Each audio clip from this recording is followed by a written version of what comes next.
कर्जत तालुक्यातील सांगवी येथील सनाधरा रिसॉर्टमध्ये रविवारी सायंकाळी भीषण दुर्घटना घडली। बांधकाम सुरू असलेल्या इमारतीचा स्लॅब अचानक कोसळल्याने एकूण 4 कामगार जखमी झाले असून त्यापैकी एका कामगाराची प्रकृती गंभीर होती।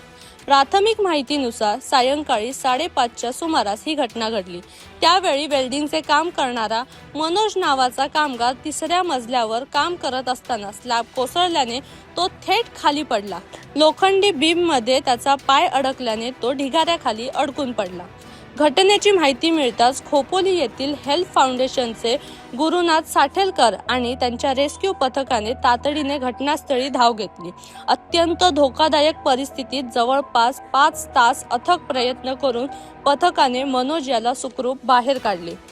या दुर्घटनेत आणखी 3 स्थानिक आदिवासी कामगार जखमी झाले असून त्यांच्यावर कर्जत उपजिल्हा रुग्णालयात उपचार सुरू आहेत। दरम्यान स्थानिकांकडून असा आरोप करण्यात येत आहे की संबंधित बांधकामासाठी आवश्यक परवानग्या तसेच तज्ञ अभियंता किंवा आर्किटेक्ट याचे मार्गदर्शन घेण्यात आले नव्हते।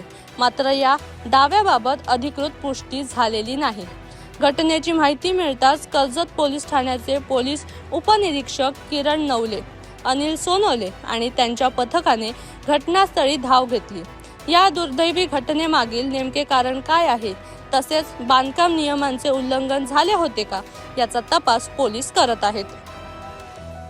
आज संध्याकाळी 5:30 वाजताच्या सुमारास कर्जत तालुक्यातील सांगवी गावामध्ये एका कन्स्ट्रक्शन साईटवरती एक स्ट्रक्चर कोसळलं आणि त्यामध्ये एक व्यक्ती अडकलेली होती। अत्यंत किचकट असा तो प्रकार होता।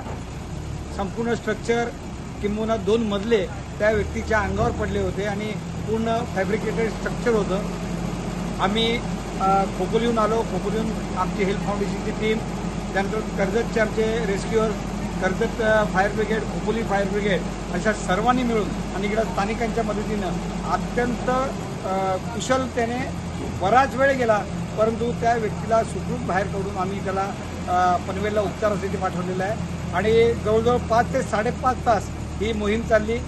अत्यंत सर्वांनी संयम दाखवला आणि सर्वांच्या संयुक्त अशा कामगिरीने आज एका व्यक्तीचा फक्त जीवच वाचला नाही, परंतु एक धैर्यवान असा एक तो जो मुलगा होता त्यांनी देखील आम्हाला चांगलं कॉपरेशन केलं।